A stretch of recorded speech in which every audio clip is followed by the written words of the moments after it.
At the same time, as we condemn that violence, and as we dissociate ourselves from their actions, and as we say we have nothing to do with their fanaticism, we also have to point out that that violence is not occurring in a vacuum, and that simply by pointing out some of the other reasons that might have led to this act, we are not justifying, nor are we sympathizing. But just like in America, when some mass shooter goes on a shooting rampage in a school or in a theater, and then the media comes and talks about his childhood and what happened and why did he flip. Similarly, we also want to talk about these people overall, their personality. What are the social, the economic, the political circumstances, not to justify, because wallahi these people have damaged us and our religion more than anything the cartoonists could have done, but simply to explain and clarify that it is indeed a two-way street. They say that this is about the freedom of speech, but I want to ask, is it really about the freedom of speech? Is it really about the freedom of speech? Can we ignore the power dynamics, the socio-political circumstances?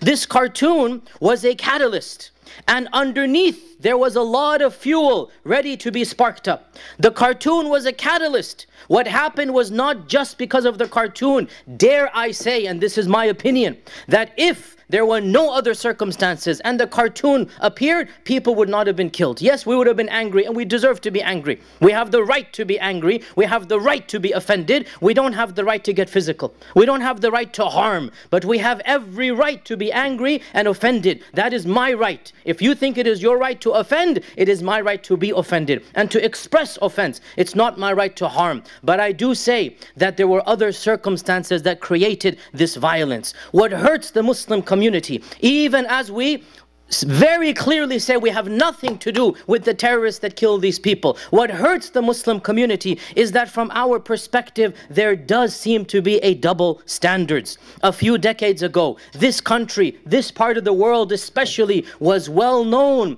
for the way that it treated and it portrayed African Americans. Look at the cartoons that were drawn. Look at the portrayals of African Americans as being subhuman, literally like, astaghfirullah, an animal, a chimpanzee with gloated lips and this and that. These types of images were common in the 20s and 30s and even up to the 40s and early 50s. Some of these have trickled down to mainstream cartoons such as Tom and Jerry and others. If you look at those cartoons, some of these images that are deemed to be so offensive, and they are, wallahi they are, disgusting and so racist and so bigoted, they were mainstream in America. Now, who amongst these newspapers that are defending the freedom of speech will want to print such images and such cartoons? We don't find those images being printed. Similarly, in Nazi Germany in the 20s and 30s, you look at how they portrayed the Jews. They would portray them as satanic bankmen, as people with plenty of wealth, with crooked noses. This is how they were portrayed, with hunchbacks, very evil people. This is how they were portrayed.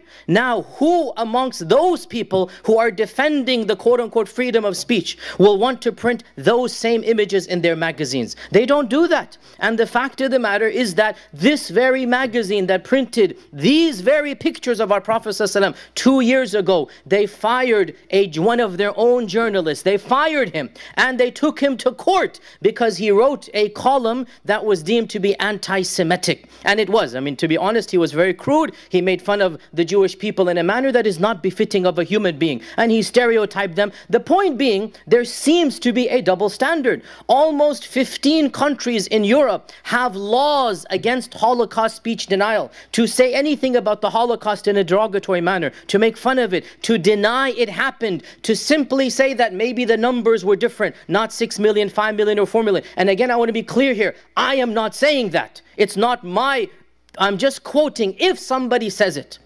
And in those countries, you will be sent to jail. And there have been a number of very famous cases of people who have been criminalized and been persecuted by the authorities for holding opinions, no matter how. And again, I want to be clear here, I'm not a Holocaust denier. I think that the Holocaust was a great tragedy, that Hitler was a great, was a demon who did a lot of evil things. We're not defending what happened, but we are saying, why is it that in your own countries, In your own countries, it is not allowed to make fun of the Holocaust. And yet it is not just allowed, but encouraged to make fun of that which we hold sacred. You talk about freedom of expression, but you are the ones who are banning a Muslim lady from expressing herself in her modesty. You are the ones who are banning the niqab. You are banning so many symbols of Islam. And then you talk about freedom of expression. You talk about freedom and liberty. But the fact of the matter is that your own Muslim populations have suffered first from colonialism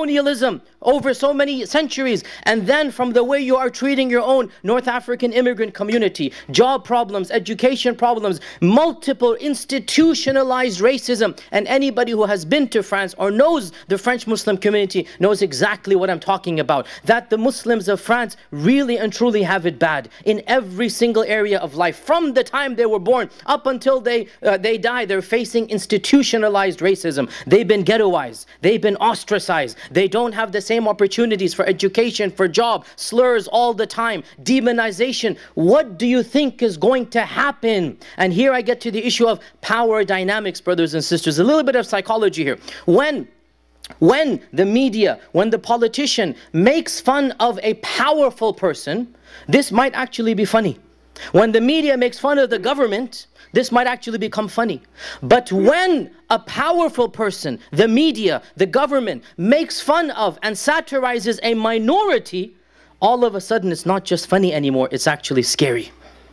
And we see this in African Americans here in this country and in the Jews in Nazi Germany. When the dominant majority starts demonizing a small minority, that's not funny anymore. Because we're talking about a people who feel threatened.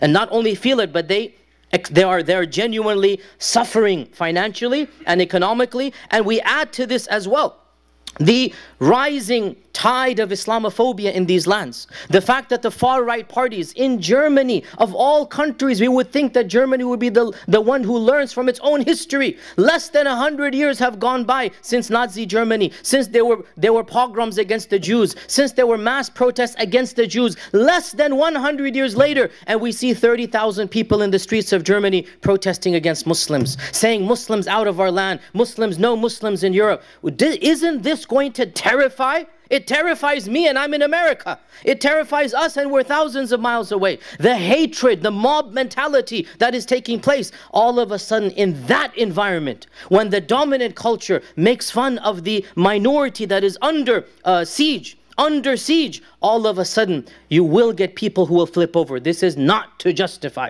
I have said it before, I'll say it again. We have nothing to do with those terrorists, and they have done wrong. But we are also saying the other side is not fully innocent. This is what we are saying. The other side is not fully innocent, because you're not being fair about the freedom of speech. Rather, you want the freedom to insult us and not others. This is what you're asking.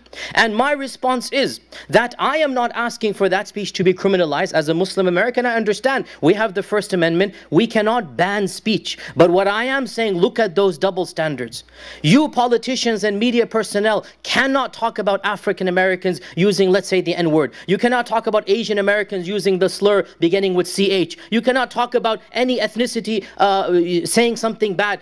You cannot talk about homosexuals using a term beginning with F. You don't use these words. Why? Because you don't want to offend. Not because you're going to go to jail, but you respect people's sensibilities. Is it too difficult to understand that we as Muslims love our Prophet ﷺ infinitely more than we love our race? Wallahi, I would rather you insult my race 1,000,000 times. Go ahead, insult me, insult my mother and father. Wallahi, do that. But do not insult our Prophet ﷺ, because you will truly bring about something in me that I will have to control. And I'm not saying that anger is justified. It's not. We don't want to act upon it. But insulting our Prophet just to insult him, because there is no artistic value. This is not, even if it were an academic debate about the pros and cons of a certain aspect of the Sharia, even then, wallahi, it would not make Muslims that irritated. But the purpose of these cartoons, the purpose of these images is just to throw it in your face. Go ahead and do what you want to do. That type of attitude, wallahi, that is what caused them to get angry, and not just the images themselves. The portrayal of our Prophet has happened for over 1,000 years. Muslims, not all Muslims believe it is haram to paint and draw. Some Muslims have even drawn the Prophet, but in a respectful manner. Of course, I don't think it should be done, but it's not that we're against drawing the Prophet. That's not why this happened. This happened because you are intentionally insulting. And I swear by Allah, we all know this. If we were to go for no reason and stand in front of a stranger and start calling his mother this and his mother that and his mother this, what do you think the stranger is going to do? What do you think he's going to do other than punch me? And I deserve to be punched. I would say, I'm not saying the law. I'm saying if I were to do this in front of a stranger and start insulting his mother using vulgar words, what do I expect will happen to me? It is stupidity and foolishness as well. And this is not to justify, because if he were to hit me, I could go to the court and the court would side in my favor, but the judge would tell me, you were stupid for doing this, even though the one who will go to jail will be the one who hit me. My point being, my dear brothers and sisters, that we are not talking about just Muslim anger because of the portrayal of the Prophet ﷺ. Rather, there are a lot of social, of economic, of political issues here as well. You cannot ignore the invasion of Muslim lands and the fact that there really is this dichotomy of quote-unquote Islam versus the West. Both the far right and the radical Islamic parties, they both have the same view of us versus them. And we in the middle need to be very clear here. We are neither them nor the radicals. We are neither on this side nor that side. We are the middle path. And we say that we would want you to respect our Prophet ﷺ, but if you insist on doing what you are doing, well then we have no obligation to love you, to respect you. We don't respect you for doing this. Yes, we have every right to hate you, but we also are not going to be violent. And anybody who is violent, we will try our best to bring them back. But at the same time, just like you use your wisdom in not insulting other ethnicities, other minorities, we ask you do the same for us as well. And if you insist on doing whatever you're doing, then Allah subhanahu wa ta'ala will be our judge in the next world. My dear brothers and sisters, in the end of the day, what happened, happened. And we condemn the Muslims. Apparently we just heard the news that they were killed by the police. And wallahi, these people, they have done a disservice to Islam. Look at what has happened, that because of their actions, those cartoons, this magazine was an unknown magazine. Hardly anybody had heard the name. Less than 50,000 people subscribed to it. Now, because of this, it is front page news. Those same pictures have been portrayed and publicized in front of millions, if not billions of people. Because of this, people are now hating Islam and hating our Prophet. Because of this, cartoonists around the world are saying, we will make fun of Islam, we will make fun of the Prophet. Look at the stupidity of these Muslims,